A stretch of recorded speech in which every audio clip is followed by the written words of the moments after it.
Hello and welcome to Nurture Academy. Today we are going to learn about gravitation.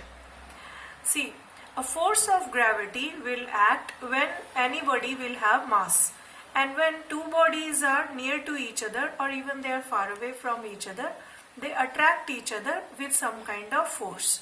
The magnitude of that force is directly proportional to product of the masses, which are written as capital M and small m, and it is inversely proportional to square of distance between them. So total gravitation force can be written as F is equal to capital G, capital M, small m divided by R square. Now in this case we already know that force in general can be written as M into G.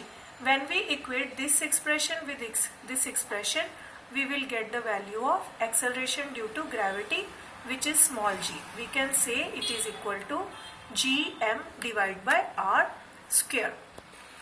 Now we have to figure out whether the acceleration due to gravity value changes if we go away from the surface of any planet or we come towards the surface of any planet.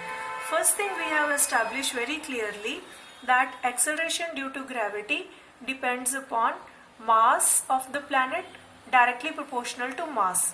So more is the mass of the planet, more will be the acceleration due to gravity value, and it is inversely proportional to the distance between the body and that body where we are trying to feel the value of acceleration due to gravity. So bigger is the size of the planet, technically bigger should be the value of acceleration due to gravity. Anyways, coming back, if we go away from the surface of Earth, let us say we go to a distance h from surface of Earth, then how the value of acceleration due to gravity will vary. On the surface of Earth we can write g as gm divided by r square, and at a height h we can say gm divided by r plus h whole square. So on and all, if I divide second equation with 1, I will get gh is equal to g minus g into 1 minus 2h by r, which indicate that the value of acceleration due to gravity decreases as we go away from the surface of any given planet. So now the question is that if the value of acceleration due to gravity decreases when we go away from the surface, then what will happen if we go deep in the surface? Okay, so let us say here we are going inside the surface of any planet. Here what needs to be thought is that this shaded area, this is the only mass which is actually creating any kind of acceleration due to gravity. Mass above it does not contribute. So first we will write the generalized expression g is equal to gm divided by r square. Now we have to figure out how mass varies with density. So mass is equal to volume multiplied by density. The formula for volume of a sphere is 4 by 3 pi r cube. Okay, so filling the value, I got the expression of g. Here I fill the value of m in here. I got g equal to 4 by 3 capital G pi r rho. So now you can see acceleration due to gravity is directly proportional to distance. Okay, obviously if we go d distance inside, then r will become r minus d, and again when I divide this equation with this equation, I figure out that acceleration due to gravity decreases whether I go above the surface of the earth or I go below the surface of the earth. That means that below the surface of the earth, the value of acceleration due to gravity decreases because effective mass decreases. Okay, this is an important topic. What is gravitational potential? So first, in this chapter, if we know the definitions very correctly, we are good to go with all the formulas. So gravitational potential at any point can be defined as amount of work done in moving a unit mass. Unit mass means the mass which has value 1 kg from a point to infinity against the gravitational field, and also gravitational potential is a scalar quantity. Now whatever definition we told, we'll just write it in the form of some mathematical formula. gravitational potential is the work done. General work done is equal to force multiplied by displacement. Just now I wrote you the formula of gravitational force, that is G capital M small m divided by R square. In this case, small m is the mass of the body which we are taking from the field of capital M. And from where to where we are taking? From infinity to a distance R. We are taking a body from infinity to a distance R. And when we solve this integration, we will get the value of gravitational potential to be minus Gm divided by R. Now here we can have one question in our mind, that why the value of potential is negative. Since we are doing work done against gravity, or the system is becoming stabilized. Any system which is becoming stabilized will have the value of potential in negative. That is why this value came negative. Next is, what is gravitational potential energy? So gravitational potential energy is nothing but you write the value of gravitational potential and multiply it with mass m, which we had assumed 1 kg in the previous case. In this case, the body has some mass. Now generally people will think that this relation is not the one which they are using in the normal numerical problems. They are using this relation, U is equal to mgh, potential energy is equal to mgh in the normal numerical problems. So how come we got this? Starting from that, let's see. Let's say we take one body at a height h from the surface of the earth. So gravitational potential at the point h can be written as minus gmm divided by r plus h. You subtract the value of gravitational potential on the surface of earth. So it will become this equation.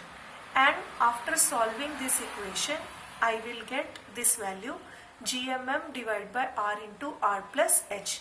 Since r plus h is very small as compared to r, so I can write it like r itself. So r multiplied by r will become r square, or small g is equal to gm divided by r square. After filling everything, again I will see my normal expression which we are using from our small classes, that gravitational potential energy is equal to mgh. Next is, what if we want to go away from the surface of the earth? We want to have escape velocity. Okay, then how do we derive it? Same logic, see. How will we get the energy to escape the surface of earth? Obviously that energy will be in the form of kinetic energy. Kinetic energy of anybody can be written as half mv square. In this case, E subscript denotes the escape velocity. So I can say kinetic energy of the rocket should be equal to work done in escaping. And when you escape the surface of earth, you go from r to infinite. Like you are from the surface of earth to infinite distance. Okay. Once you have converted it into the mathematical relation, you just solve this integration and you get the value of escape velocity. It will come out to be under root gm 2gm divided by r, and you can write it in the form of small g also. It will be root 2gr. Next is, let's say I have one satellite, like blue color is one satellite which is orbiting around the earth. In this case, I do not want my satellite to escape the surface of earth. I want my satellite to orbit around the earth.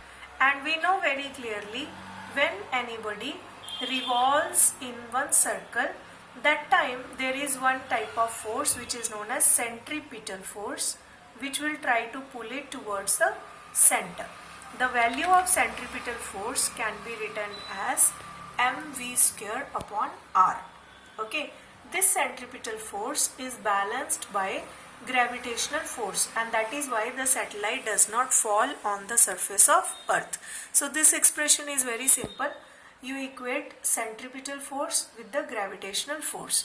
You will get the formula of orbital velocity. Also, you will notice in this expression that orbital velocity value is nearly half of the value of your escape velocity.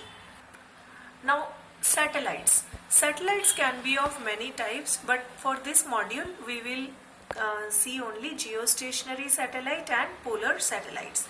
So geostationary satellites are those which appears to remain fixed with respect to the earth. Like when we see, they appear to our eyes as in they are not moving, because their time period of revolution is also 24 hours. Okay, now we know that when any satellite, it revolves around the earth, or anybody who goes in a circular orbit, its velocity can be written as 2 pi r divided by t. 2 pi r is the circumference of the circle, and centripetal force just now we wrote mv square upon r.